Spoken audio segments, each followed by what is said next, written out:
सभी हाथ जोड़ लें और मंगलाचरण करेंगे। ओम नमः सिद्धेभ्यः। ओम नमः सिद्धेभ्यः। ओम नमः सिद्धेभ्यः। ओंकारं बिंदु संयुक्तं नित्यं ध्यायन्ति योगिनः। कामदं मोक्षदं चैव ओंकाराय नमो नमः। अविरल शब्द घनौघ प्रक्षालित सकल भूतल मल कलंका। मुनि विरूपा सिद्धीर्था सरस्वती हरतु नो दुरिता।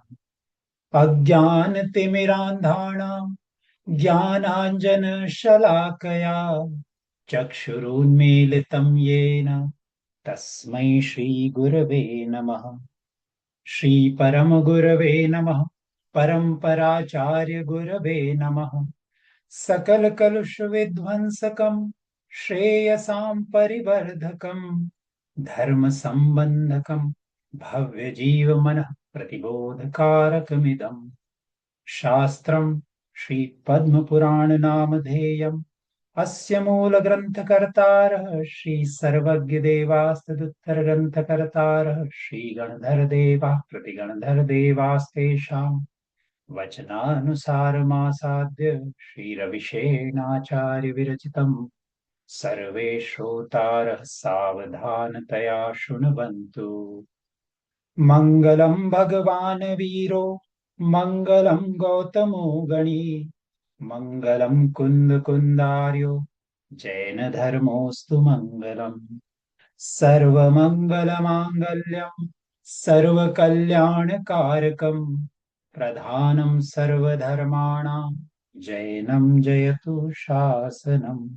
जैनं जयतु शासनम्। बोलिए देवादिदेव आदिनाथ भगवान की जय। देवादिदेव मुनि सुव्रतनाथ भगवान की जय। देवादिदेव महावीर भगवान की जय। आचार्य श्री कुंद कुंद स्वामी महाराज की जय।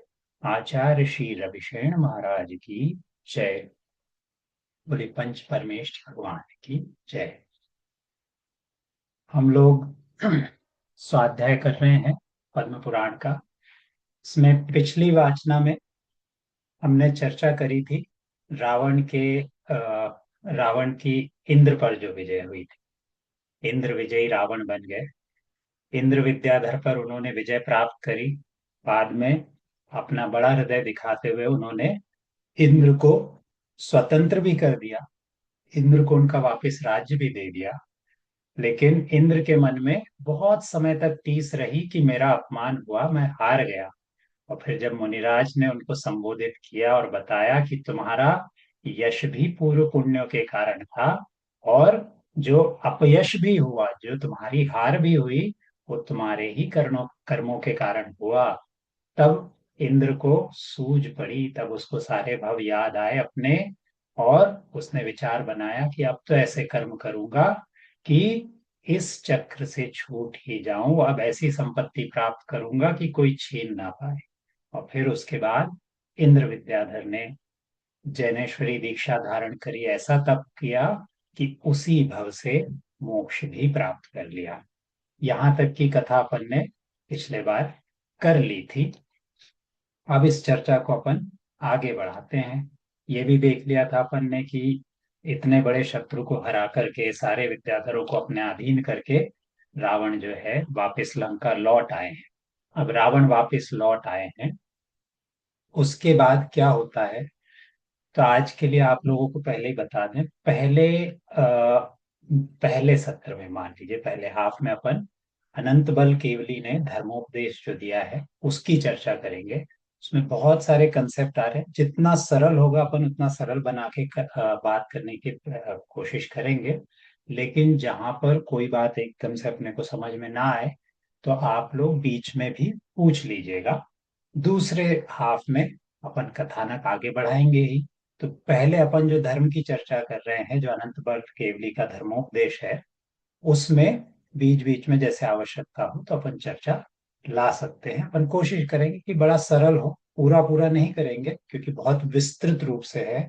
आप लोगों के लिए बता दें कि यदि बहुत अच्छे से धर्म चर्चा समझनी है अपने को कि धर्म क्या है श्रावकों के लिए, मुनियों के लिए, तो पद्म पुराण का 14वां पर्व अनंत बल केवली का धर्मोपदेश ये अपने को पढ़ना चाहिए। अब उसी चर्चा पे आते हैं कि रावण अब इतने बड़े अर्धचक्री बन गए हैं। अर्धचक्री प्रतिनारायण। सो अब वो जहां तहां घूमते थे। ऐसे ही रावण एक समय कहाँ गए, मेरु पर्वत पर घूम रहे थे। वहां पे जिनेंद्र भगवान के दर्शन किए, वंदना करके वापस लौट रहे थे। और वापस लौट रहे, कैसा सुंदर दृश्य रहा होगा, अपने लिए तो संभव नहीं है। वहां मेरु पर्वत से लौट रहे हैं और भरत क्षेत्र है, हेमवत क्षेत्र है, हरण क्षेत्र है, विधेय क्षेत्र है, सारा ये जो डिवीजन होता है उनको करने वाले बड़े बड़े हिमवत आदि पर्वत वो देखते रहे। कैसी सुंदर सुंदर स्फटिक से भी निर्मल ऐसा जिनका जल है, ऐसी नदियों को देखते हुए वगैरह रावण चले आ रहे थे दक्षिण की ओर। और आ रहे हैं, अचानक से उन्होंने बड़ा जोर का लेकिन बड़ा मधुर ऐसा शब्द सुना। वो शब्द सुना, आवाज आई उनको। तुरंत उनका ध्यान उस तरफ गया और उन्होंने मारीच से पूछा, साथ में मारीच थे, कि अरे मारीच, ये महाशब्द कहाँ से आ रहा है? और सारी दिशाओं में सोने के जैसे लाल पीली आभा क्यों आ रही है, वैसे ही जगमगाहट क्यों हो रही है? तो मारीच को उस समय पता था, काम होता है, राजा के साथ चल रहे हैं तो चीजें पता भी रखनी पड़ती है, मार्ग में क्या है क्या नहीं है। तो मारीच ने कहा कि कोई महामुनि हो सकता है कि उनका कल्याण हुआ हो, इसलिए लगता है कि देव स्वर्गों से उतर करके आ रहे हैं। उनके आगमन के कारण ही उनके मुकुट आदि जो है उनकी आभा से ये सारी जगमगाहट हो रही है। अब फिर इतना कहा और फिर मारीची को ध्यान आया कि महाराज, ये स्वर्णगिरी है, सुवर्णगिरी है जहां से हम जा रहे हैं। और यहाँ पर अनंत बल नाम के एक मुनिराज तपस्या करते थे। हो सकता है उन्हीं को केवल ज्ञान उत्पन्न हुआ हो और उनका कल्याण मनाने के लिए देव आ रहे हैं। अब जब रावण को बात पता पड़ी, सम्यक दृष्टि तो थे ही, रावण जो है तुरंत उतरे उस पर्वत पर उन महामुनि की वंदना करने के लिए। और सारे देव वगैरह जो आए, उनके साथ रावण भी आए, उन्होंने मुनिराज को नमस्कार किया, जो अब अरहंत परमेष्ठी बन गए हैं, केवल ज्ञान उनको प्राप्त हुआ है। सबने भगवान की स्तुति की और सभा में वहां पर सारे लोग बैठ गए। अब रावण भी वहां पे बैठे हैं। और रावण ने क्या किया, उन मुनिराज को, उन अरिहंत भगवान को नमस्कार करके प्रश्न पूछा कि भगवान, मुझे धर्म अधर्म का फल और मोक्ष का कारण जानना है, सो आप बताइए। अब ये प्रश्न था रावण का, क्या, कि धर्म अधर्म का फल और मोक्ष का कारण जानना है, सो आप बताइए। तो भगवान की दिव्य ध्वनि में ये बात खिरने लगी जो रावण के प्रश्न के उत्तर में थी। अब इसका सबसे मूल कारण क्या होता है जीव का? जीव का धर्म अधर्म या जीव की पूरी कहानी, सारा घूमने की कहानी किसके कारण होती है? ज्ञानावरण आदि 8 कर्मों के कारण ही जीव की सारी कहानी होती है, जिसके कारण वो चारों गतियों में घूमता है। चारों गतियां कौन सी? सो मनुष्य गति, देव गति, तिर्यंच और नरक गति, इन चारों गतियों में अपन सतत घूमते रहते हैं, कंटिन्यूअस। उसका एक ही कारण है, सो है कर्म। और वो कर्मों को अपन जनरल 8 कर्म इस रूप से जानते हैं, जिसमें ज्ञानावरण, दर्शनावरण आदि सारे आ गए। अब इन्हीं कर्मों के कारण जो अपन स्वयं बांधते हैं, अपन लाखों योनियों में जन्म लेते हैं और वहां सुख दुख का अनुभव करते हैं। वहां जब कर्मों का चाहे तीव्र हो, मंद हो, मध्यम, उदय जैसा भी आता है, उसी तरह से अपने को एक्सपीरियंसेस मिलते हैं। उसके उसको रिस्पॉन्ड करने में अपन जैसे अपने भाव बनाते हैं, वैसे ही फिर नए कर्म बनते हैं और आगे की अपने गतियां उसके साथ बंधती जाती है।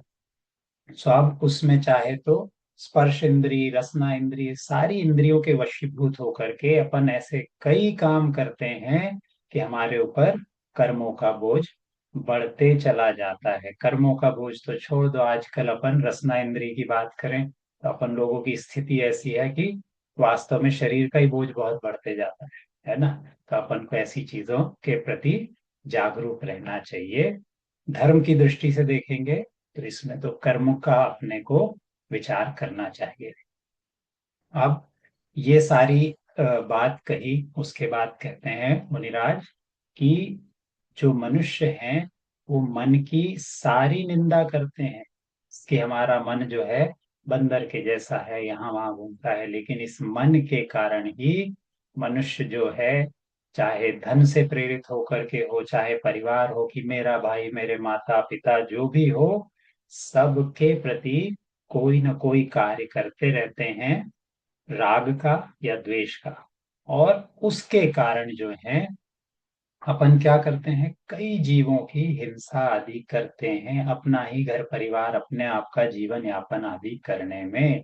और जो जीव ऐसा करता है, और उससे भी अधिक यहाँ स्पष्ट रूप से कहा है कि जो दूसरे मनुष्यों की, पक्षियों की, हरिणों की, यानी कि स्थूल रूप से हिंसा करता है, वो जीव तो निश्चित रूप से भयंकर वेदना वाले नरकों में जाता है। यानी पाप कर्म करेंगे तो नरक उसका प्रभाव है। यहाँ विशेष रूप से नरक कहा है, ये बात दूजी है कि अपने को समझना चाहिए कि पाप रूप कर्म जो है उसका अलग अलग प्रभाव मिल सकता है। विशेष रूप से नरक किस लिए कहा कि जो महापाप है, कि जैसे किसी जीव का घात ही कर देना, उसका तो निश्चित रूप से प्रभाव है कि नरकों में अपने को जाना पड़ेगा। और एक और विशेष रूप से यहाँ पे आचार्य भगवंतों की वाणी अपने को कभी कभी सुननी चाहिए। जनरल अपन जानते हैं कि हम लोगों को मांस भक्षण नहीं करना है, मीट वगैरह नहीं खाना है। लेकिन यहाँ पे आचार्य भगवंत उसमें कहते हैं कि अच्छा नहीं खाना है, इसको तो पता है। और जो मनुष्य जिस प्रकार से मांस भक्षण करता है, जिस तरह से मांस खाता है, जैसे मार के खाता है, उसी प्रकार से नरकों में दूसरे प्राणी उसका भक्षण करते हैं। कि नरकों में जब जाएंगे तो उस जीव को उसी तरह से काटा जाएगा, उसी तरह से चबाया जाएगा। तो लोग, जैसे आपने किसी का आनंद उठाया था किसी के मांस का, सो आपका आनंद उठाया जाएगा, नरकों में आपको काट करके खाया जाएगा। लेकिन विडंबना क्या रहती नरकों में, कि ऐसे कोई काट भी दे, मार भी दे, तो भी प्राण नहीं छूटते, भुगतना ही है वहां की पूरी आयु। सो सारी आयु भुगत करके वहां पे अपने को आगे बढ़ना पड़ता है। ये ही नहीं, तो कहते हैं कि इसी भाव में रहते हुए यहाँ पर और बहुत सारे आपके लिए उपाय कर रखे हैं कि जो व्यक्ति पाप करता है, जो हिंसा आदि करता है, उसके लिए बहुत सारे उपाय हैं। कि शेर हो गया, कुत्ते हो गए, सांप, बिच्छू आदि, भेड़िया आदि जो है, ये सारे प्राणी आपको दुख पहुंचाते हैं। यहाँ नहीं पहुंचाएंगे तो इसी तरह से नरकों में जो वहां जीव रहते हैं, नरकों में जो जीव रहते हैं, वो आपस में ही उनका शरीर वैक्रियक होता है। वो या तो ऐसे प्राणियों का रूप लेकर के आपको दुख पहुंचाएंगे, या तो फिर किसी प्रकार के अस्त्र शस्त्र का रूप लेकर के आपको दुख पहुंचाएंगे। सो अब नरकों की बात कह ली, उसके साथ साथ भगवान कहते हैं कि संसार में भ्रमण करता हुआ जीव ना जाने कहाँ कहाँ से होकर के आया है। बल्कि ये भी कहा जाता है कि हमारे जितने भव हो गए होंगे, कथनचित तीनों लोकों में कोई ऐसा स्थान नहीं होगा जो अपन ने छुआ नहीं होगा। तीनों लोकों में अपन कई भव लेकर के, अनंत अनंत भव अपन लेकर के आ चुके हैं और घूम रहे हैं।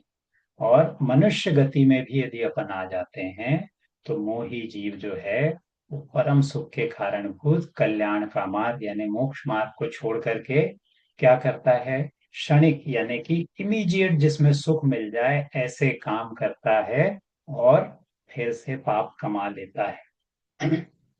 अब इसका फल किस रूप में मिलता है, तो इसका फल अपने को संसार में जितनी वैरायटी है, जितने तरह के अपन वेरिएशन देखते हैं संसार में, कि कोई गरीब है, कोई धनी है, कोई कमजोर है, कोई बहुत बहुत ज्यादा बलिष्ठ है, ये सारे वेरिएशंस जो हैं जीवों को किसके कारण मिलते हैं? कर्मों के कारण। अब कर्मों के कारण जीवों को ये सारे वेरिएशंस मिलते हैं।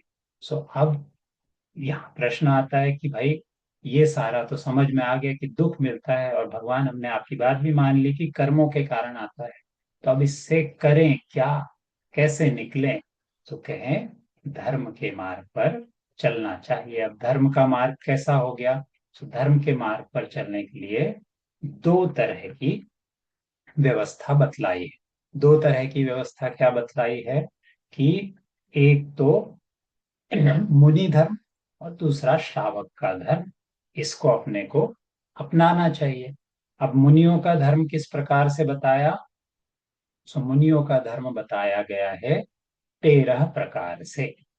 13 प्रकार चारित्र जो है मुनि पालन करते हैं। कौन सा? सो 5 महाव्रत, 5 समिति, और 3 गुप्ती, है ना। 5 महाव्रत कैसे?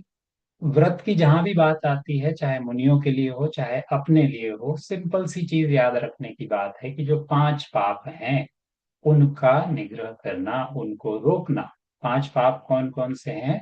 सो हिंसा, झूठ, चोरी, कुशील और परिग्रह। ये अपन ने बचपन से सीख रखा है ना। हिंसा यानी किसी भी जीव को मन वचन काया की क्रिया से दुख पहुंचाना। चोरी यानी किसी की दी हुई चीज उसकी जानकारी के बिना या आज्ञा के बिना ले लेना, ये चोरी हो गई। असत्य यानी या झूठ बोलना यानी क्या हुआ? कि जो बात जैसी है वैसी, या जिसके किसी के हित की नहीं हो वह उस प्रकार से बता देना, ये झूठ हुआ। और उसके बाद फिर कुशील यानी कि दूसरे स्त्री या पुरुष के प्रति अपने मन में गलत भाव रखना, ये कुशील हो गया। और परिग्रह, परिग्रह यानी जो भी अपने आसपास भोगोपभोग की सामग्री है उसके प्रति आसक्ति रखना, उनका होना अब एक बात है, और दूसरा उसके प्रति आसक्ति होना, ये परिग्रह है। तो अब इसका जो पूरी तरह से त्याग करते हैं सो मुनियों के व्रत हो गए, उसको महाव्रत कहते हैं। और जिसका जो पार्शियल रूप से, है ना, एक देश त्याग करते हैं, सो वो अपन यानी कि श्रावकों के व्रत हो गए। सो अब मुनियों के क्या है? 5 महाव्रत, है ना। अहिंसा महाव्रत, सत्य महाव्रत, अचौर्य महाव्रत, ब्रह्मचर्य महाव्रत और परिग्रह त्याग महाव्रत, ये उन 5 पापों के उल्टे हो गए, है ना। ये हो गया। फिर उसके बाद 5 समिति, मुनियों की 5 समिति कौन सी हो गई? ये अपन ने नाम सुने होंगे या लिख लें अपन। ईर्या समिति, भाषा समिति, ऐषणा समिति, आदान निक्षेपण और उत्सर्ग समिति, है ना। अब ईर्या समिति क्या हुई? ईर्या समिति आपके चलने, है ना, चलने से रिलेटेड है। कि जैसे अपन मुनिराजों को देखते हैं, जब भी मुनिराज चलते हैं तो अपने आगे की 4 हाथ प्रमाण भूमि यानी लगभग 6 फुट आगे की भूमि देख करके चलते हैं कि वो प्रासुक है, वहां पे कोई जीव वगैरह तो नहीं है। इस प्रकार से चलना सावधानी पूर्वक, इसको ईर्या समिति कहते हैं, है ना। अब भाषा समिति, भाषा समिति क्या है? कि मान लो भाई चुगली करना, निंदा करना, अपनी खुद की प्रशंसा करना, इन सब को त्याग करके कैसे वचन बोलना? हित मित और प्रिय वचन बोलना, ये भाषा समिति है ना। सो ऐसे नाप तौल के बोलना, अच्छी बात बोलना, ये भाषा समिति हो गई मुनियों के लिए। फिर हुआ ऐषणा समिति। ऐषणा समिति क्या हो गई? कि निर्दोष रूप से जो कुलीन श्रावक है वहां पर निर्दोष रूप से आहार ग्रहण करना। मुनियों को शरीर चलाने के लिए, शरीर है तो आहार की आवश्यकता है। सो उसकी आवश्यकता के लिए निर्दोष रूप से दिन में अधिकांश एक बार आहार ग्रहण करना, सो ऐषणा समिति हुई। फिर आदान निक्षेपण समिति, आदान और निक्षेपण, उठाना रखना, है ना। क्या अब मुनि क्या उठाएंगे रखेंगे? सो जैसे उनके पास शास्त्र हो गए, कमंडलू हो गई, पिच्छी हो गई, जो उपकरण उनके पास होते हैं मुनियों को, उसको सावधानी पूर्वक, और अपन देखते ही हैं मुनि भगवंतों के पास जब अपन जाते हैं कि वो अपना कमंडलू भी उठाएंगे तो पिच्छी को पुच्छी से उसका परिमार्जन करके फिर उठाएंगे। शास्त्र भी उठाएंगे तो पहले पिच्छिका से उसका परिमार्जन करेंगे फिर उठाएंगे।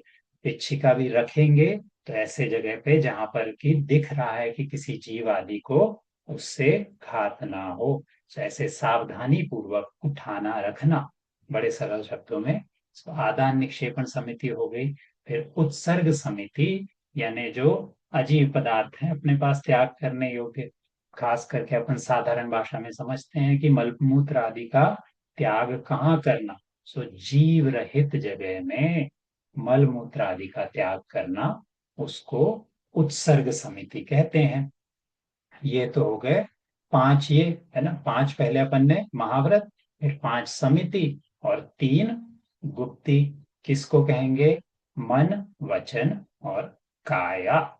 इनकी क्रिया में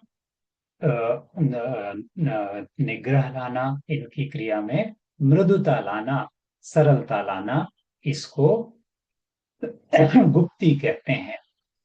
सो मुनियों का इस प्रकार से, यानी प्रैक्टिकल रूप में, है ना, प्रैक्टिकल रूप में धर्म बताया। अब उसी तरह से श्रावकों का 12 प्रकार का धर्म है। सो अपन उस पे आएंगे। इस बीच में जो है ग्रंथ में आचार्य भगवान अपने को दो एक चीजों पे विशेष रूप से जोर डालते हैं। एक तो मांस भक्षण। मांस भक्षण के बारे में कहा है कि कई लोग कहते हैं, और ये आर्गुमेंट अपने पास भी आती है, कि भैया बहुत टेस्टी होता है, मीठा होता है, शास्त्र की भाषा में है ना, मीठा होता है और बलकारी होता है, कि इससे न्यूट्रिशन बहुत अच्छा होता है ना, शरीर को ताकत देता है। ये कह तो दिया, और शास्त्र भी बोल रहा है कि हाँ होता होगा। ऐसा कह के पापी मनुष्यों ने मांस को भक्ष्य बता दिया है, कि जो बनाया ही है उसको खाने में क्या हानि है। और अपना कपट बताने के लिए वो कहते हैं कि किसका कितना मांस खाना है, ये सारा भी लोग बड़े अच्छे से समझा देते हैं अपने को।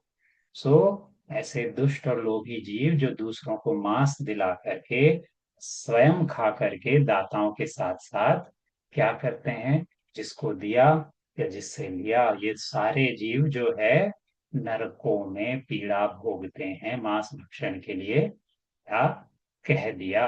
अब इसके उल्टा करना क्या चाहिए? समस्त जीवों के लिए अभय दान देना चाहिए। अभय दान से उनकी रक्षा करनी चाहिए, है ना। ये बात कही।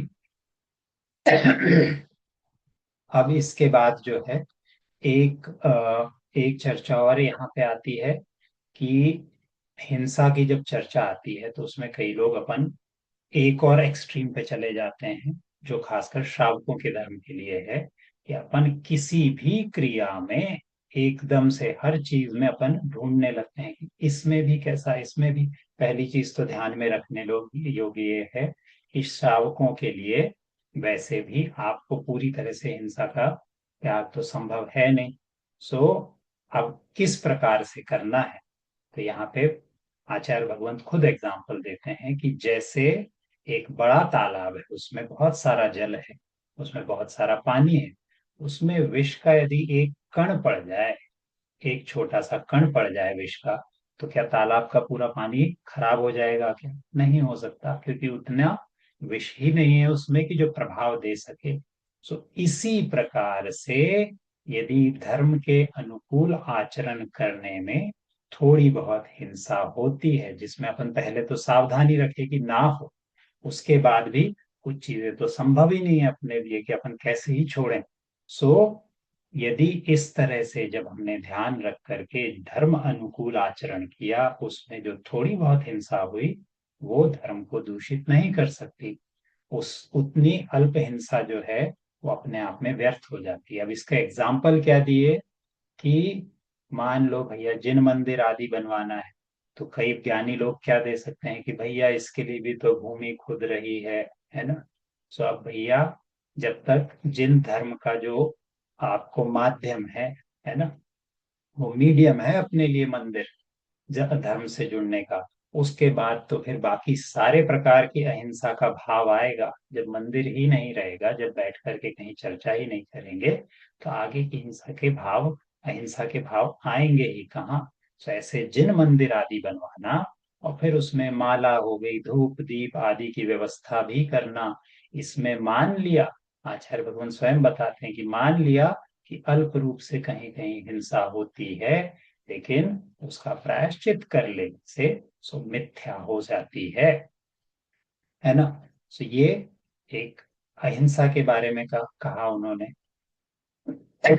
फिर उसके बाद वापस से बड़ी लंबी चर्चा है, उसमें अपन शॉर्ट करके समझने का प्रयास कर रहे हैं।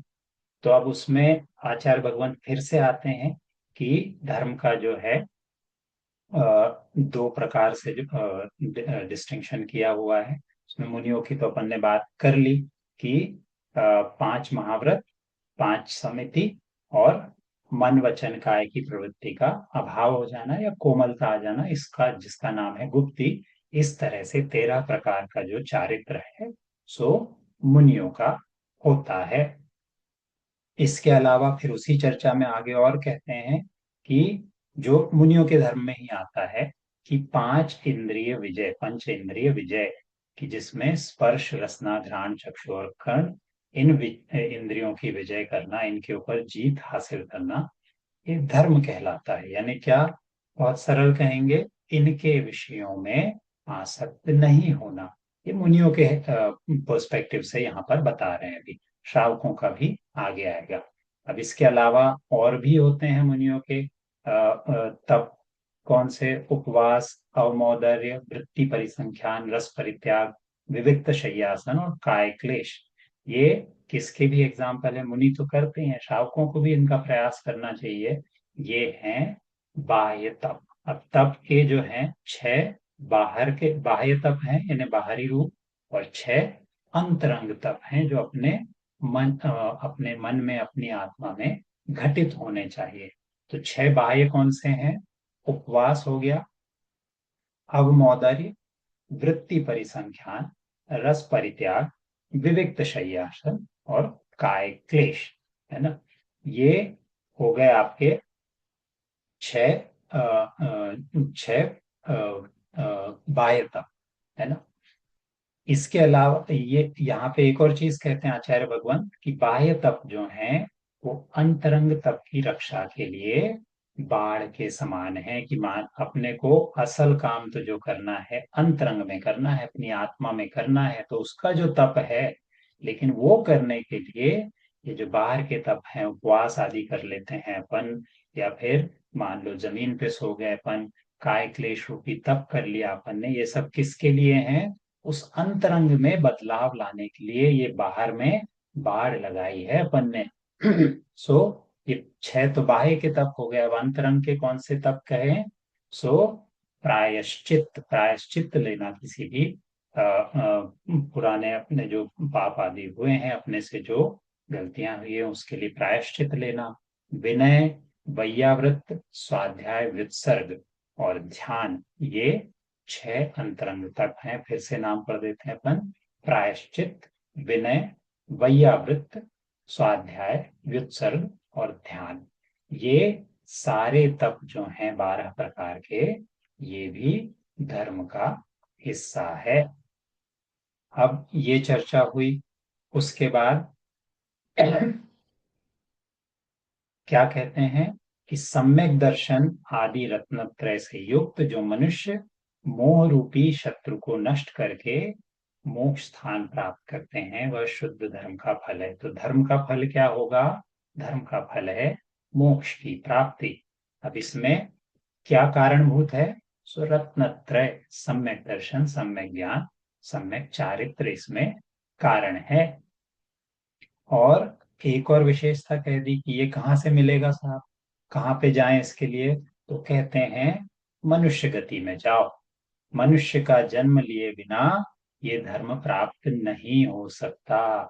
सारे भवों में मनुष्य भव श्रेष्ठ है। देवताओं के पास होगी शक्ति सो होगी, उनके पास वैक्रिय शरीर होगा सो होगा, लेकिन तीनों लोकों में जो सबसे श्रेष्ठ है और सारी इंद्रियों को सुख देने वाला धर्म है, वो मनुष्य शरीर में ही किया जा सकता है। इसलिए मनुष्य देह ही सर्वश्रेष्ठ है, क्योंकि देवों के पास ठीक है सम्यक दर्शन भी हो सकता है, बहुत सारा उनको ज्ञान भी होगा, कोई बात नहीं, लेकिन चारित्र फिर भी उनका नहीं हो सकता। चारित्र का पालन देव आयु में नहीं किया जा सकता। इसलिए मनुष्य पर्याय जब मिली है अपने को, तब यथा योग्य धर्म करके हमको अपनी आगे की टिकट इंश्योर कर लेनी चाहिए कि फिर से या तो स्वर्ग आदि में हमको देव गति मिले या मनुष्य गति मिले।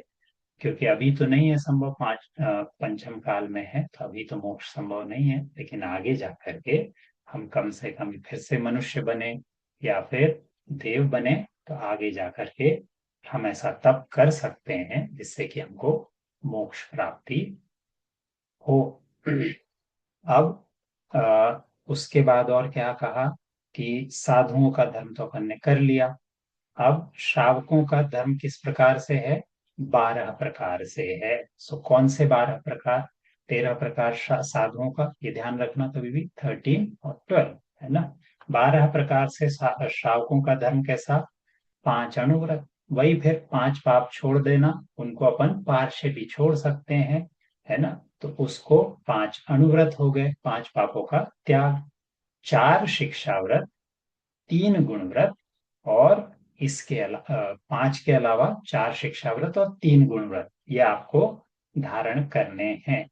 अब ये कौन से हैं, इसकी भी अपन चर्चा करते हैं।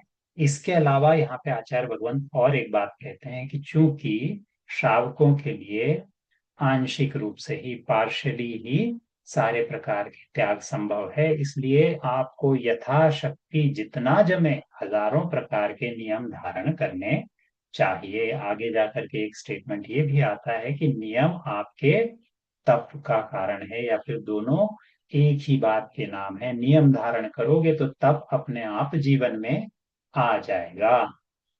सो स्थूल हिंसा, स्थूल छूट, स्थूल परिग्रह और पर स्त्री समागम, ये इनसे विरत होना गृहस्थों के 5 अणुव्रत है। फिर उसके बाद कहते हैं कि अपने इच्छा का सदा परिमाण कर लेना चाहिए, उसका लिमिटेशन मनुष्यों को कर देना चाहिए, क्योंकि नहीं करेंगे लिमिटेशन अपन तो बहुत दुख मिलेगा बाद में। इसके लिए एक छोटा सा एग्जाम्पल, छोटी सी कथा यहाँ पे आचार्य भगवंत कहते हैं कि किसी समय में भद्र नाम का एक मनुष्य था। अब भद्र ने उसने एक प्रतिज्ञा कर ली थी कि मैं 1 दीनार का ही परिग्रह रखूंगा, उससे ज्यादा का नहीं रखूंगा, ये उसकी प्रतिज्ञा थी। अब ऐसा भद्र नाम का वो मनुष्य किसी दिन रास्ते में घूमते हुए जा रहा था, तो उसको एक बटुआ पड़ा हुआ मिला। वहां बटुए में बहुत सारी दीनारें रखी थी, लेकिन फिर भद्र को अपनी प्रतिज्ञा का ध्यान आया, तो उसने कहा ये बटुआ हम तो नहीं ले सकते, हाँ 1 दीनार इसमें से निकाल लेते हैं, और बाकी बचा हुआ बटुआ वहीं छोड़ दिया। अब वो जो छूटा हुआ बटुआ था, उनके ठीक बाद कांचन नाम के कोई व्यक्ति आए, उनने देखा, उनका मन ललचा गया, उनने पूरा का पूरा बटुआ उठा के ले गए। अब बाद में पता पड़ा कि वो दीनारों का जो बटुआ था वो राजा का था, उस नगर के जो राजा थे उनका था। अब जब जांच पड़ताल हुई, ढूंढा गया कि किसके पास मिलेगा, कौन उठा ले गया, क्योंकि पड़ी हुई वस्तु मिली तो ला करके देनी चाहिए। इतनी सामग्री किसी की जाएगी तो कैसे चली जाएगी, सोचना चाहिए। तो अब जांच पड़ताल हुई, सारी हुई बात, तो कांचन को पकड़ा गया, क्योंकि उनके पास पूरा का पूरा बटुआ मिला था। अब 1000 रही हो, 2000 रही हो, किसने तो गिना होगा, पहले तो देखा कि पूरा बटुआ इनके पास मिला है। तो उस कांचन को पकड़ा गया और उसको कहते हैं मृत्यु दंड दे दिया गया, उसको मार दिया गया। अब इसी बात से घबराए हुए भद्र जो थे, वो खुद ही आ गए राजा जी के पास, और उन्होंने राजा जी को कहा कि ये 1 दीनार उसमें से हमने ली थी, ये आप रख लो स्वामी, हम सामने से आके खुद ही बता दे रहे हैं, है ना। तो जब इस तरह से भद्र ने एक तो क्या किया था कि अपनी इच्छा का निग्रह किया था, और दूसरा प्रामाणिकता से लाके वो चीज दे दी, तो कहते हैं जहां दूसरे व्यक्ति को मृत्युदंड मिला था, यहाँ भद्र का राजा ने सम्मान किया। सो ये इस तरह से अपनी इच्छाओं का निग्रह करना चाहिए। अब उसके बाद और क्या करना चाहिए? 3 गुणव्रतों का पालन करना चाहिए। कौन से गुणव्रतों का? अनर्थ दंड का त्याग करना चाहिए।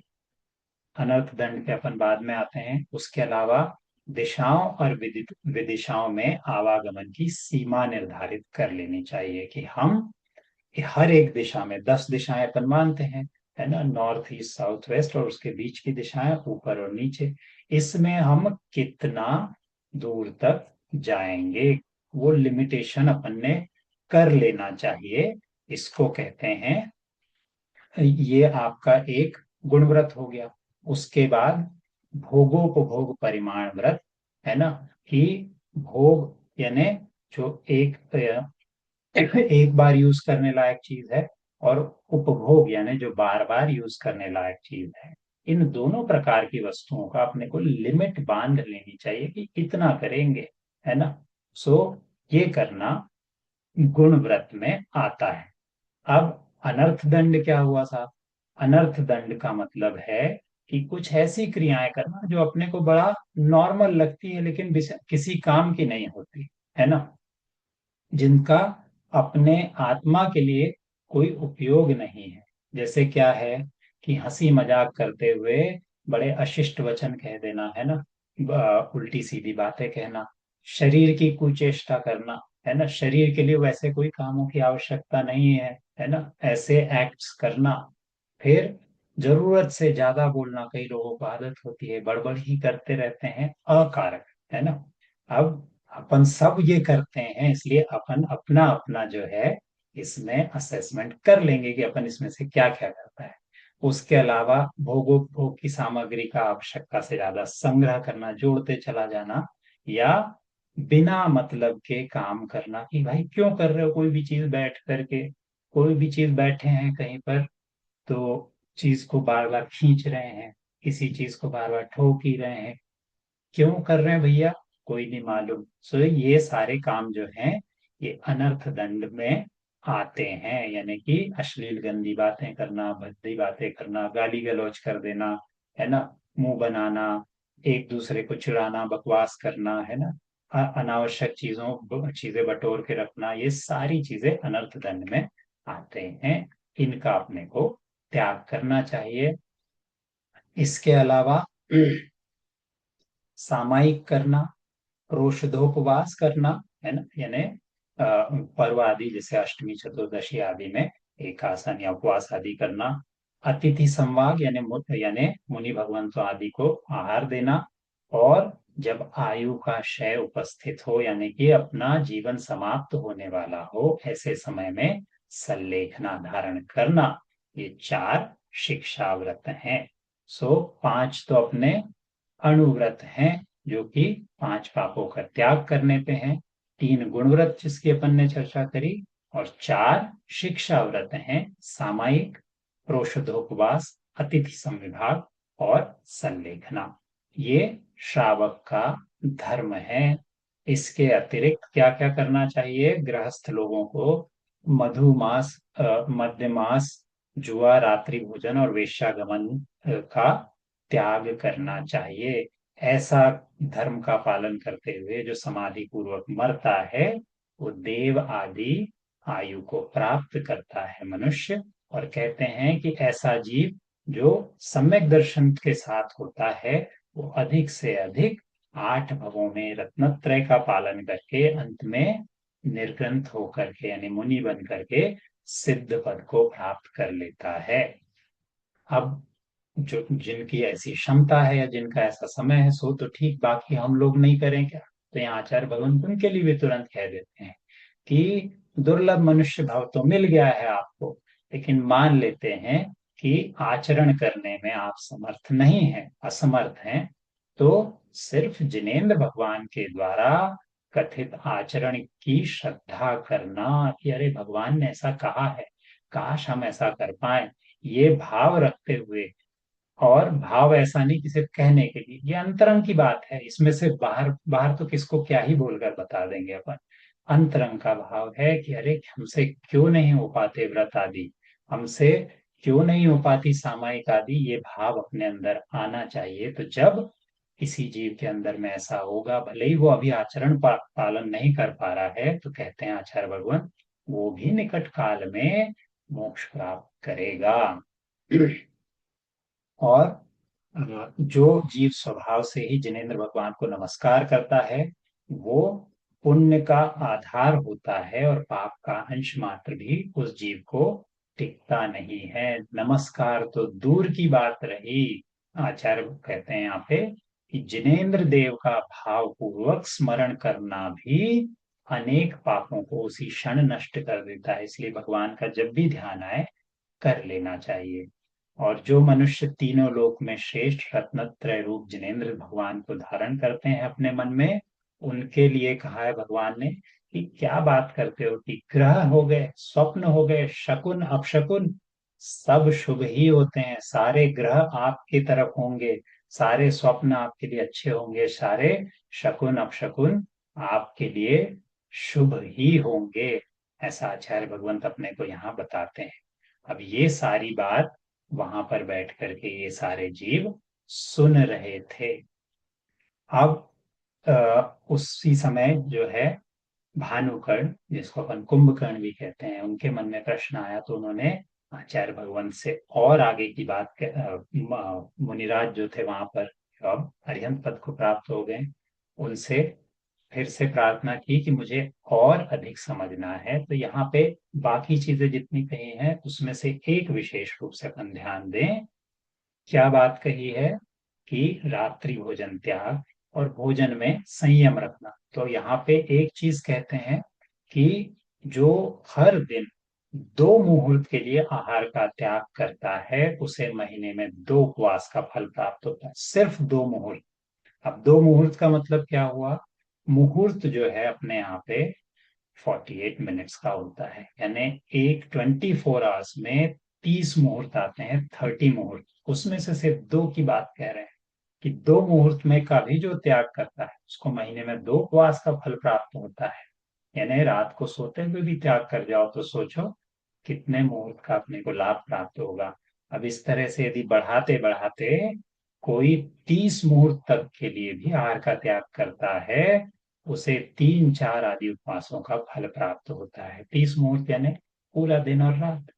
फिर इसी तरह से तेला हो गया, आदि प्रकार के उपवास जो है, उसमें भी यहाँ पे सजेस्ट ये किया है कि अपने को योजना बना लेनी चाहिए, अपने हिसाब से प्लान कर लेना चाहिए कि इतने समय के लिए अपन त्याग कर देंगे भोजन का। उससे बहुत सारा पुण्य फल प्राप्त होता है। अपन देखने में ऐसा लगता है कि हाँ इसमें क्या मुश्किल है, लेकिन अपन थोड़ा सा ध्यान से इसमें देखेंगे तो अपन सबके साथ होता है कि दिन भर अपने मुंह की चक्की कहीं बंद ही नहीं होती है। जो लोग कर लेते हैं उनके लिए वंदन है। अपने को सोच करके थोड़ा तो इसमें लिमिटेशन बांधना चाहिए कि चलो भाई सुबह का नाश्ता कर लिया, अब दोपहर के भोजन तक रुक जाए।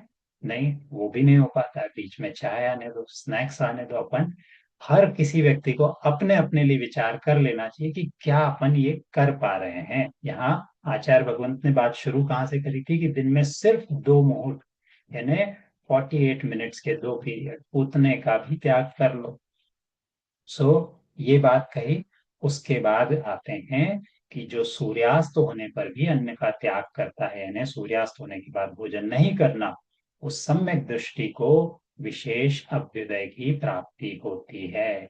जो रात में भोजन करता है उसके लिए अपन सब अपना अपना असेसमेंट करें यहाँ पर कि उनके लिए कहते हैं कि आपका भूत पिशाच आदि कुछ चूहे, कुत्ता, बिल्ली आदि मांसाहारी जीवों के साथ आप भोजन कह रहे हो। संक्षेप में कहें तो रात में भोजन करने पर मनुष्य अपवित्र पदार्थ ही खाता है। सो जो मनुष्य मांस, मद्य या रात्रि भोजन, चोरी आदि का सेवन करता है, वो अपना ये भव और आने वाला दूसरा भव वो दोनों नष्ट करता है। और जो मनुष्य रात्रि में भोजन करता है वो आगे जाकर के अल्प आयु, कम एज वाला, निर्धन, रोगी और सुख रहित दुखी जीव होता है। उसके बाद यहाँ बहुत सारे एग्जाम्पल दिए हैं कि जो रात्रि भोजन का त्याग करते हैं, कम खाते हैं, वो सारे जीव कैसे कैसे भाव प्राप्त करते हैं कि राजा बनते हैं, नारायण आदि बनते हैं। अपन अभी भी देखें, अधिकांश जो लोग हैं जो अपनी अपनी फील्ड में सक्सेसफुल होते हैं या फिर जो बलिष्ठ होते हैं, एथलीट्स हैं, उसमें अपन कम से कम चलो रात्रि भोजन का ही नहीं देखें तो ये देखेंगे कि संयम से वो लोग रहते हैं। तो अपन फिजिकली भी देखें कि आज के समय में भी लोगों को उसका फल तो मिलता है, और फिर अपने लिए तो वो मैटर ही नहीं करता है। जैनों के लिए तो मैटर ये करता है कि मुझे अहिंसा के लिए रात्रि भोजन का त्याग करना चाहिए। ये सारी चर्चा चली। उसके बाद वहां पर ही एक धर्मरथ नाम के मुनिराज बैठे थे। उन्होंने भी ध्यान दिया कि रावण ने बड़ा अच्छा प्रश्न पूछा था, उसके उत्तर में ये सारी चर्चा हुई। तो फिर उन धर्मरथ मुनिराज ने रावण से कहा कि हे भव्य, अपनी शक्ति के अनुसार कोई नियम ले लो। सामने अरिहंत भगवान बैठे हैं, इनके चरणों में कोई तो नियम लो। ये धर्म रूपी रत्नों के द्वीप है, कोई एक रत्न रूप जो है तुम नियम ग्रहण करो। अब जब मुनिराज ने ये कह दिया तो रावण सोच में पड़ गए। रावण को क्या सोच आई कि पहले तो वो सोचने लगे कि भोजन की बात कही भगवान ने, तो भोजन तो मेरा शुद्ध है, उसमें मैं मांस आदि नहीं खाता हूँ, है ना। लेकिन बड़ा सुगंधित रहता है, गरिष्ठ रहता है, राजा है, राजसिक भोजन होगा, सो वहां पे ज्यादा कुछ नहीं कर सकता। फिर उसके बाद विचार किया कि हिंसा का त्याग कर दूं, तो उसमें भी विचार आया कि स्थूल हिंसा आदि जो गृहस्थों के व्रत हैं कि स्थूल हिंसा का त्याग, वो भी मैं नहीं कर सकता क्योंकि राजा हूं। अभी तो जो है दिग्विजय करके आया हूं, कितने ही जीवों की मेरे से हिंसा हुई है। सो अब वो बात भी नहीं जमी। फिर सोचा कि क्या भोगोपभोग के लिए अपना कुछ कम कर दूं। तो फिर सोचा कि मेरा मन तो ऐसा है कि अभी सारे प्रकार के भोग, कितनी तो स्त्रियां हो गई, कितनी तो रानियां हो गई, और मन फिर भी नहीं भर रहा है, अभी भी विवाह होते जा रहे हैं रावण के। सो उसको लगा कि ये भी मैं नहीं कर सकता। सो अब सोचता है कि बड़ा आश्चर्य का विषय, मैं अपने आप को बड़ा राजा समझता था, लेकिन यहाँ जब एक नियम लेने की बात आई तो मेरे मन में समझ समझ नहीं आ रहा है कि क्या नियम लेना चाहिए। फिर बड़ा सोचा रावण ने, और फिर उसके मन में एक बात आई कि क्या मैं ये नियम ले लूं कि कोई पर स्त्री होगी और कितनी ही सुंदर होगी, मैं उसको बलपूर्वक नहीं छेड़ूंगा, है ना। अब ये विचार मन में आया, और फिर जब सोचा तो रावण को भी लगा ये बढ़िया नियम है, क्योंकि मेरे छेड़ने की बात तो दूर रही, कौन, अपने रूप पर भी बड़ा घमंड था व्यक्ति को, कि कौन ऐसी स्त्री होगी जो मुझको देख करके वैसे ही मुझ पर लालायित नहीं हो जाएगी, मेरे ऊपर लट्टू नहीं हो जाएगी, है ना। मुझे देखा और वो काम से पीड़ित हो जाएगी, तो स्त्री स्वयं आएगी, मेरे छेड़ने का तो प्रश्न ही नहीं उठता। ये सोच करके रावण को लगा कि ये नियम ठीक लगता है भाई। सो ये विचार किया, रावण ने अनंत बल केवली को भावपूर्वक नमस्कार किया, और फिर देवता बैठे थे वहां पर, मनुष्य बैठे थे, सबके सामने स्पष्ट रूप से प्रतिज्ञा करी कि हे भगवान, जो पर स्त्री मुझे नहीं चाहेगी उसे मैं ग्रहण नहीं करूंगा, ये मेरा दृढ़ नियम है।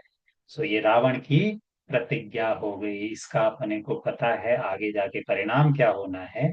सो रावण की ये प्रतिज्ञा हुई कि जो पर स्त्री मुझे नहीं चाहेगी मैं उसे ग्रहण नहीं करूंगा। ये उसने क्या सोच करके लिया कि इसकी कथनचित आवश्यकता ही नहीं पड़ेगी, जो स्त्री होगी वो तो स्वयं मेरे ऊपर मेरे ऊपर लट्टू हो जाएगी। अब ये सारी बात हो गई। साथ में भानुकर्ण बैठे थे, कुंभकर्ण। कुंभकर्ण ने भी जो है हाथ जोड़े, अरिहंत सिद्ध साधु और जिन धर्म, इन चारों की शरण में जाकर के ये नियम लिया कि मैं प्रतिदिन प्रातः काल उठूंगा, स्तुति अभिषेक पूर्वक जिनेन्द्र भगवान की पूजा करूंगा, और जब तक मैं निर्गंथ साधुओं की पूजा नहीं कर लूं तब तक आज से लेकर के आहार नहीं ग्रहण करूंगा। ये भानुकर्ण ने बड़े हर्ष के साथ प्रतिज्ञा करी, और फिर अपने घुटने टेक करके मुनिराज को आदर पूर्वक नमस्कार किया।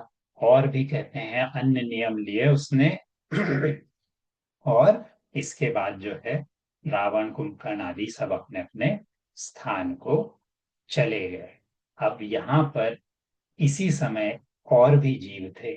सो गौतम स्वामी बताते हैं कि उन्हीं मुनिराज के पास, हे श्रेणिक, कहानी किसको सुना रहे हैं गौतम गंधर? श्रेणिक को कहते हैं कि हे श्रेणिक, उन्हीं मुनिराज के पास हनुमान और विभीषण ने भी गृहस्थों के व्रत धारण किए थे। अब जैसे ही पहली बार हमने नाम सुना है यहाँ पर हनुमान, जैसे ही हनुमान की चर्चा आई, श्रेणिक ने हाथ जोड़ लिए कि भगवान, नया नाम बताया आपने, अब हनुमान की प्रशंसा की है आपने, बताइए हनुमान कौन थे, क्योंकि इन्हें हमें भी जानना है, अपन सबको जानना है कि हनुमान कैसे थे। सो उन्होंने कहा कि भगवान बताइए हनुमान कौन थे, क्या विशेषता थी, कैसे उत्पत्ति हुई थी उनकी, उनका यथार्थ चरित्र बताइए भगवान। तो गौतम गणधर जो है, उनके मुख पर मुस्कान छाई। उन्होंने कहा कि हे राजन, उनकी कथा बताता हूँ। अब कथा शुरू हुई कि विजयार्ध पर्वत की दक्षिण श्रेणी, है ना, फिर से विद्याधरों के पास अपन पहुंच गए हैं। विजयार्ध पर्वत की दक्षिण श्रेणी में 10 योजन का छोड़कर एक आदित्यपुर का नगर है। आदित्यपुर नाम का नगर, वहां के राजा थे प्रहलाद और उनकी रानी केतुमती, आदित्यपुर के राजा रानी। अब इन दोनों का एक पुत्र हुआ पवनगति नाम का। पवनगति नाम का जो पुत्र हुआ वो बड़ा बलशाली था। अब जब धीरे धीरे बड़ा हुआ, उसका यौवन देखा, तो पिता को पहली चिंता क्या होती है, बेटा बड़ा हो गया है, अब इसका विवाह किया जाए।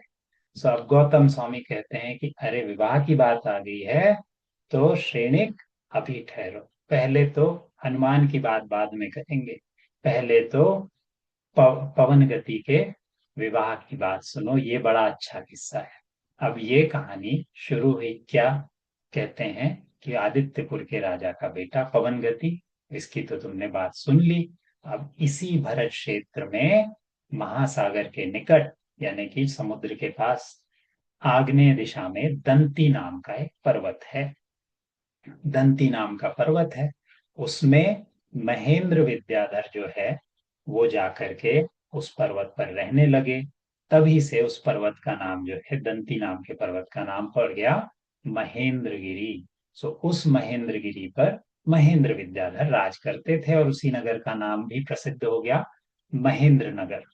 अब राजा महेंद्र जो है, उनकी रानी थी हृदयवेगा, और उनसे अरिदम आदि 100 पुत्र हुए पहले तो उनको। अब यानी महेंद्र, राजा महेंद्र को 100 पुत्र हुए, उसके साथ उनकी एक पुत्री हुई जिसका नाम था अंजना सुंदरी। अंजना सुंदरी 100 भाइयों की छोटी बहन थी और बहुत सुंदर, है ना। यहाँ पर उसके रूप सौंदर्य का बहुत अच्छा वर्णन है ग्रंथ में। अब अपन ये सब मान लेते हैं कि अतीब सुंदरी थी, उसकी सब जगह चर्चा थी कि इतनी सुंदर कन्या, इतनी गुणवती कन्या है। अब कहते हैं कि वो कन्या किसी समय, पिता के लिए तो छोटी होती है, सो ऐसी कन्या को उन्होंने खेलने आदि वगैरह के लिए सारे प्रकार के उपकरण दे रखे थे। तो अब वो कन्या अंजना सुंदरी किसी समय गेंद खेल रही थी। पिता ने देखा कि अरे बेटी अब लगता है बड़ी हो गई है। जब बेटी को देखा कि अब तो ये युवा हो गई है, तो राजा कंपन को भी चिंता हुई कि उसके लिए योग्य वर ढूंढा जाए। राजा महेंद्र, अब राजा महेंद्र ने क्या किया, उन्होंने जैसे ही चिंता हुई कि बेटी किसको दी जाए, तो उन्होंने सारे मित्रों को बुलाया, मंत्रियों को बुलाया और कहा कि आओ जरा एकांत में चर्चा करना है, we want to have a private talk. अब उन्होंने सारे मंत्रियों को बुलाया और मंत्रियों से कहा कि आप लोग सारी बात जानते हैं, विद्वान हैं, बहुत लोगों को जानते हैं, मेरे मन में विचार आया है कि अंजना का विवाह कर दिया जाए, तो उसके योग्य कोई वर हो तो बताइए। अब यहाँ चर्चा शुरू हुई। एक मंत्री ने कहा कि ये कन्या महाराज भरत क्षेत्र के राक्षसों के स्वामी, राक्षस वंशियों के स्वामी रावण के लिए दे दीजिए। रावण जो है वैसे भी बलशाली है, उनका पर्वत से लेकर समुद्र तक राज है, आपका भी हो जाएगा। या नहीं उनके लिए मन होता है तो उनके पुत्र हैं इंद्रजीत और मेघनाद, वो तो युवा हैं, उनके लिए कन्या दे दीजिए। उनको भी देने पर रावण आपके स्वजन बन जाएंगे, रावण जब आपके समधी हो गए तो भी बात बन गई। या यदि आपको ये बात नहीं जमती है तो फिर तो आप जो परंपरा से चला आ रहा है वैसा कर दीजिए कि अपनी कन्या का स्वयंवर कर दीजिए। स्वयंवर कर देंगे तो ना कोई आपका बैरी नहीं बनेगा। अब ये अमर सागर नाम के मंत्री ने ये सारी बात कही, और जैसे ही चुप हुए तो दूसरे मंत्री जी तैयार थे सुमति नाम के, सुमति खड़े हुए और उन्होंने उनकी बात काटी कि महाराज, रावण के अभी तो बहुत सारी पत्नियां हैं और वो है भी महाअहंकारी, इसलिए आप अपनी कन्या उसको दे भी दीजिएगा तो हमारे लिए उसके मन में कोई विशेष प्रीति उत्पन्न नहीं होगी। और इसके अलावा वो रावण है बड़ा भोगी, पुण्य के कारण लगता उस अभी भी ऐसा है मानो 16 वर्ष का युवा हो, लेकिन वास्तविकता तो हम सब जानते ही है कि अब उसकी आयु बहुत हो गई है, इसलिए उसके लिए कन्या देना उचित नहीं है। अब दूसरी बात जो मंत्री जी ने कही, हम इन्होंने सो कही कि इंद्रजीत मेघनाथ को दे दो, लेकिन यदि किसी एक को दी जाती है कन्या तो दूसरा पुत्र कुपित हो जाएगा रावण का, और इसलिए भी ये काम ठीक नहीं है। फिर उन्होंने याद भी दिलाया कि जब राजा श्रीशेन जो हैं उनके पुत्रों में किसी गणिका को निमित्त पा करके और बड़ा युद्ध हुआ था उन भाइयों में, भाई लड़ पड़े थे कि हम इस कन्या से कौन विवाह करेगा, तो बोले वैसी स्थिति आने के बजाय ऐसा काम ना किया जाए, मेरे मन में कोई और है। तो मंत्री जी ने फिर एक और नाम सुनाया कि ताराधरायण नाम का मंत्री जो है वो खड़ा हुआ, उसने कहा कि ये मंत्री जी ठीक कहते हैं। उन्होंने फिर बताया तो कि क्या अब किसको दी जाए, तो उन्होंने कहा कि इसी विजात पर्वती दक्षिण श्रेणी में कनकपुर नाम का नगर है, वहां राजा हिरण्याब रहते हैं, उनकी सुमना रानी है और इन दोनों का पुत्र है विद्युत प्रभ। विद्युत प्रभ जो है उसका रूप सौंदर्य, उसके गुण, उसकी कलाओं का ज्ञान वगैरह सब बहुत प्रसिद्ध था, और यदि आपकी सम्मति हो तो विद्युत प्रभ मेरे विचार में बहुत अच्छा वर है आपकी कन्या के लिए। अब ये बात जैसे ही सुनी तो एक चौथे मंत्री थे स्नेह पारग नाम के, उन्होंने मुंडी हिलाई और कहा महाराज ठहर जाओ, हमको पता है, सबने सुना है कि किसी समय अरिहंत भगवान ने कहा था कि ये विद्युत प्रभ जो है ये निकट भव्य है, यानी कि मोक्ष जाना इनका तय है। अब इसका साथ विवाह कर भी दो आपकी बेटी का तो पता नहीं किस क्षण इसके मन में आ जाए कि हमारे पूर्वज गए थे सो उसी मार्ग पे हमको निकलना है, यानी कि ये वैरागी बन के निकल जाएंगे। आप ये तो वैरागी बन के निकल जाएंगे, आपकी बेटी अकेली रह जाएगी राज में। सो ऐसा वर चुनने से क्या लाभ, भले ही पता है कि सारे प्रकार से योग्य है इसी, लेकिन उन मंत्री जी ने मना कर दिया और कहा कि आप मानते हो तो मेरी बात सुनो। आदित्यपुर नाम का नगर है दक्षिण में, उसमें प्रहलाद नाम का राजा रहता है, उनका बेटा है पवनंजय। पवनंजय जो है बहुत पराक्रमी है, रूपवान है, गुणों की खान है, सारी चीजें अच्छी हैं उसमें। उसके बारे में खूब अच्छे से उन मंत्री जी ने समझाया राजा को। सो जब उन मंत्री जी ने बहुत अच्छे से सभा में सबको बताया कि पवनंजय कैसा वर है, तो सारे लोग बड़े प्रसन्न हो गए कि हाँ ये वर ठीक लगता है, इसके साथ कोई भी किंतु परंतु नहीं है, और सारे लोगों ने लगभग मन बना लिया कि अंजना का विवाह इससे किया जा सकता है। अब ये बात होकर के समय हो गया, बीच में शीतकाल आया, शीतकाल के बाद वसंत ऋतु आई, और फिर जब वसंत ऋतु आती है तो सारे लोग विशेष कार्यों के लिए निकलते हैं।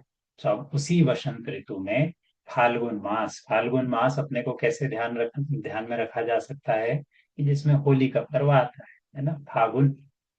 सो फाल्गुन मास में एक और बात विशेष ध्यान रखनी चाहिए अपने को कि उसके अंतिम 8 दिनों में अष्टान्निका आती है। तो ऐसा ही वसंत ऋतु में फाल्गुन मास आया, अष्टानिका का पर्व आया, सो देव कहाँ जाते हैं, देव जाते हैं नंदीश्वर। अब देव तो नंदीश्वर गए, इधर जो विद्याधर थे वो भी सारे पूजा की सामग्री आदि लेकर के कहाँ गए? ये लोग गए कैलाश पर्वत पर, सारे विद्याधर जा रहे हैं। तो राजा महेंद्र भी अपने बंधु बांधवों के साथ कैलाश गिरी पर गए। उस समय तो मतलब भगवान ऋषभ देव की मोक्ष स्थली है, सभी लोग बड़े आनंद से पूज्य मान करके उस स्थान पर जाते थे। सो अब राजा महेंद्र वहां पर गए, भगवान की उन्होंने पूजा अर्चना की। और उसी समय वहां पर कौन आए थे? राजा प्रहलाद भी आए थे। तो राजा प्रहलाद ने भी भगवान की वंदना की, कैलाश पर्वत पर पूजा आदि की, और उनको राजा महेंद्र वहां दिखाई दिए। अब दोनों ने आपस में देखा और दोनों के पास समाचार था कि इनके यहाँ कन्या है, इनके यहाँ पे पुत्र है। सो अब प्रहलाद जो है अपने बेटे को लेकर के बड़े प्रेम से राजा महेंद्र के पास गए। और राजा महेंद्र ने भी उठ करके उनकी आगमनी की, गले से लगाया, बड़ा कुशल क्षेम पूछा, एक दूसरे से बड़े मुस्कुरा मुस्कुरा के बात हुई।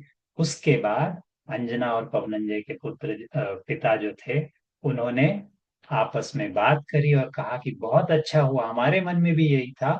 तो दोनों के पास बात तय हो गई कि इनका विवाह कर दिया जाएगा। अब राजा थे, दोनों राजा सेना लेके आए थे, तो क्षण भर में ही वहीं पे डेरे तंबू सब तैयार हो गए, सेनाएं वहीं रुक गई कि बस विवाह होना है। ज्योतिषी लोग जितने थे, उन्होंने आनन फानन में सारा ज्योतिष की जानकारी निकाली और कहा कि 3 दिन बाद इनका विवाह कर दिया जाए। अब 3 दिन में वहां पे विवाह तय हो गया। अब ये बात तो तय हो गई, यहाँ थे पवनंजय बैठे हुए। पवनंजय ने पहले ही सब लोगों से सुन रखा था कि अंजना सर्वांग सुंदरी है, इसलिए उससे वो 3 दिन भी सह नहीं जा रहे थे। पवनंजय से निरंतर समागम की उसके पास इच्छा हो रही थी। उसको कहते हैं, यहाँ पे देखिए बहुत सुंदर वर्णन है कि आज कहते हैं कि काम के 10 वेगों से पवनंजय भर गया। काम के 10 वेग कौन से है? पहले वेग में उसके मन में अंजना की इच्छा ही उत्पन्न हुई। अपन अब देखें कि काम इसी प्रकार से कार्य करता है कि पहले तो जिसको भी चाहते हैं उसकी इच्छा हुई, उसके बाद उसकी आकृति देख लेने के लिए कि झलक मिल जाए, तीसरे में उसकी धीमी और लंबी गरम गरम सांसें चलने लगी, चौथे वेग में ऐसा ज्वर उत्पन्न हो गया, जर शरीर जलने लगा, तड़पने लगा वो। पांचवे वेग में उसका शरीर जो है फूलों की शैया पर भी करवटें बदलने लगा, करवटें बदलते रहे सारी रात, वो वाला हिसाब हो गया उनका।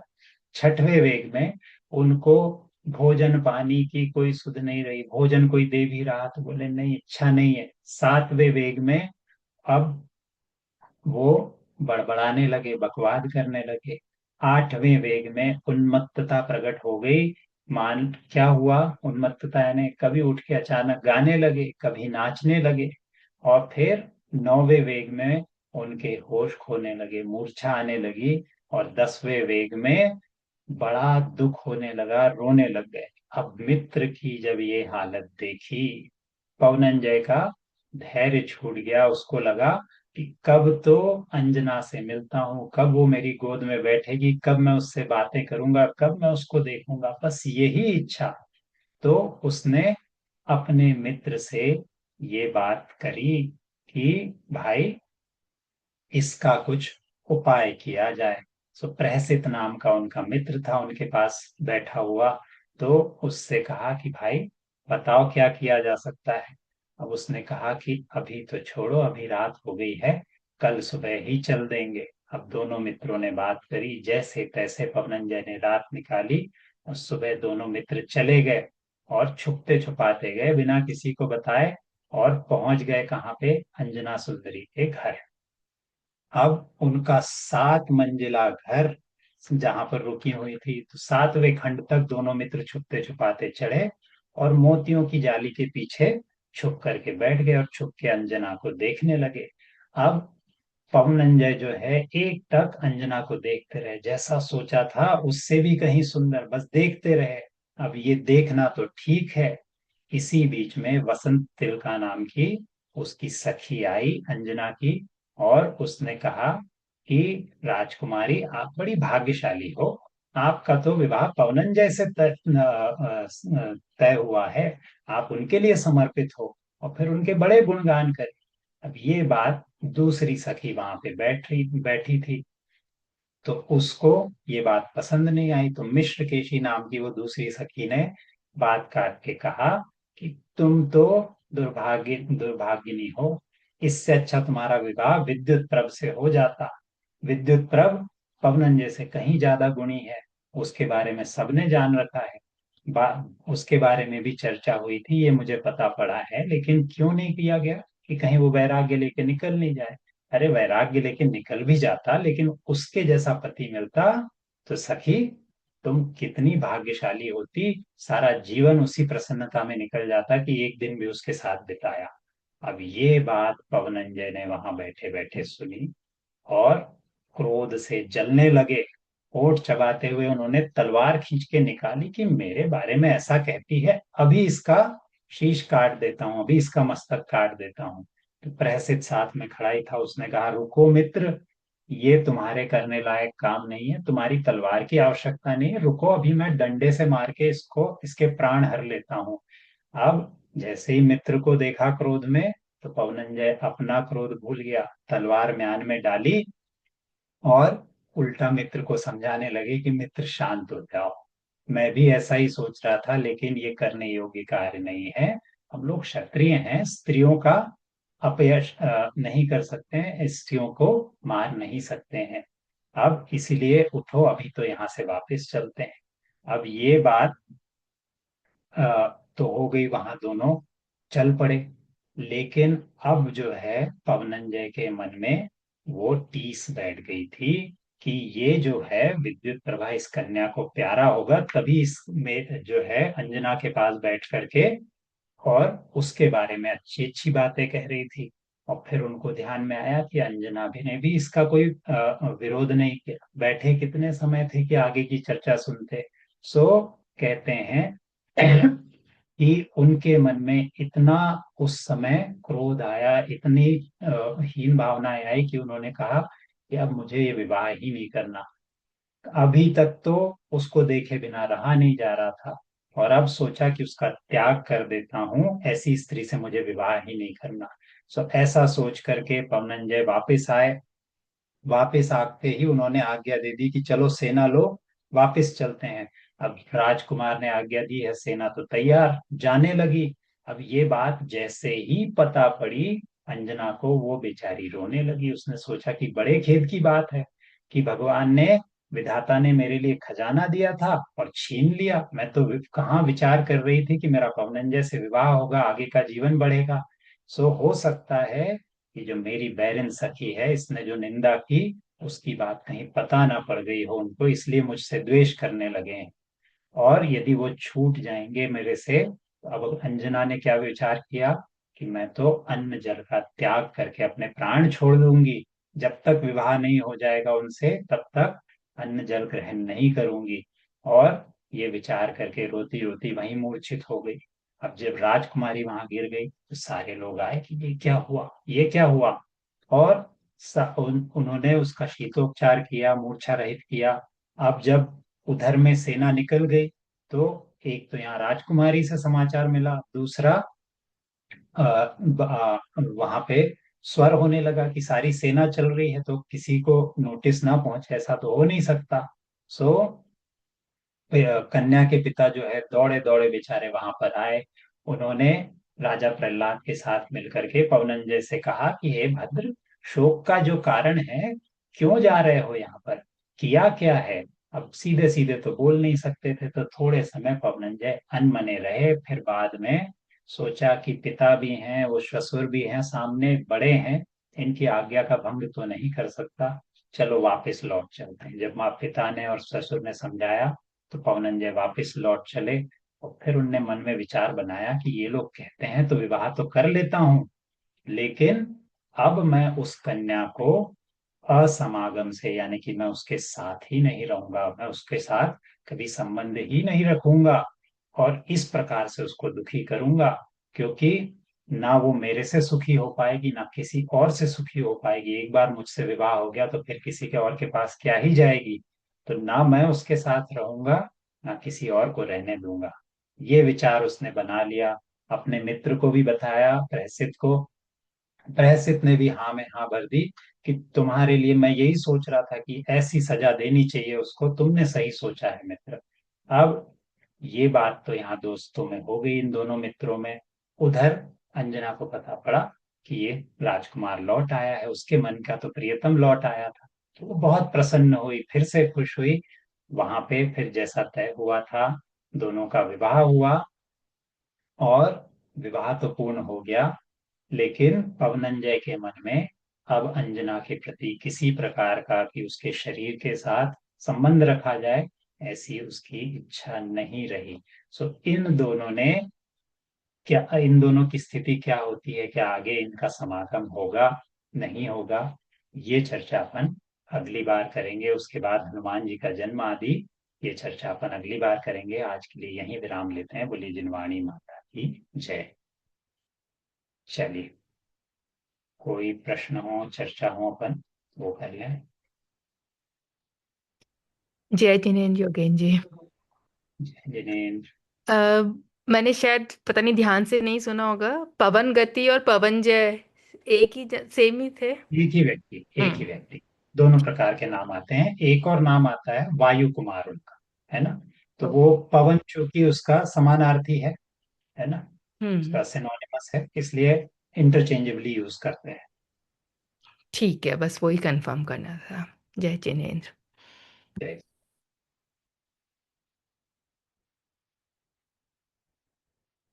चलिए, और कोई प्रश्न ना हो तो श्रद्धा जी, आप जिनवाणी स्तुति कर रही थी। हाँ जी भैया। सब लोग हाथ जोड़ लें, जिनवाणी स्तुति करेंगे। जय जैन, मेरे को क्वेश्चन पूछना था। हाँ जी, हाँ जी, पूछे पूछे। ये भाई तब का चौथा नंबर बताइए। बाह्य तप का जो है ना, ठहरिए मैं आपको बता देता हूँ, शास्त्र के अनुसार ही उसी क्रम में अपन बताते हैं। चौथा बताना। एक तो वास वृत्ति संख्यान। जी जी, ठीक, आपको अभी बताता हूँ शास्त्रानुसार।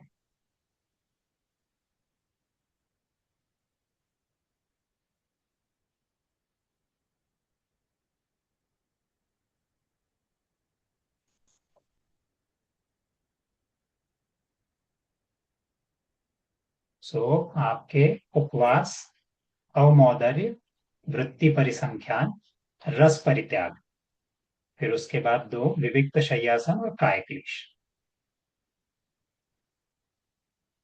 धन्यवाद जी। ठीक।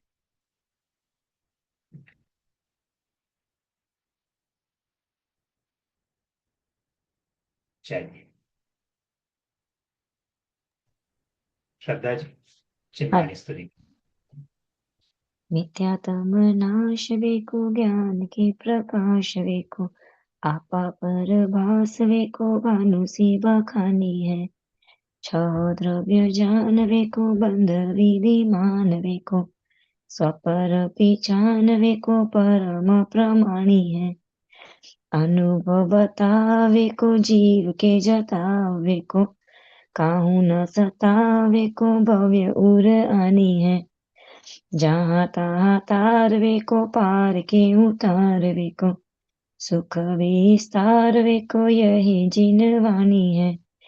जीवा जामानी के ज्ञान से सूझे लोकालो सोवाणी मस्तक धरूं सदा दे तू रोग। हे जिनवाणी भारती तोय जपो दिन चैन जो तेरी शरण आ गए सो पावे सुख चैन। लोग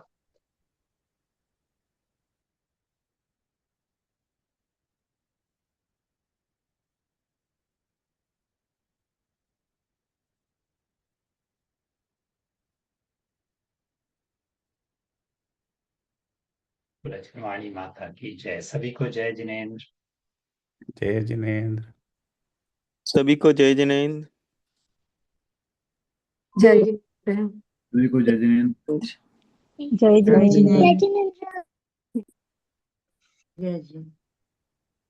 जिनेन्द्र। जय जिनेन्द्र।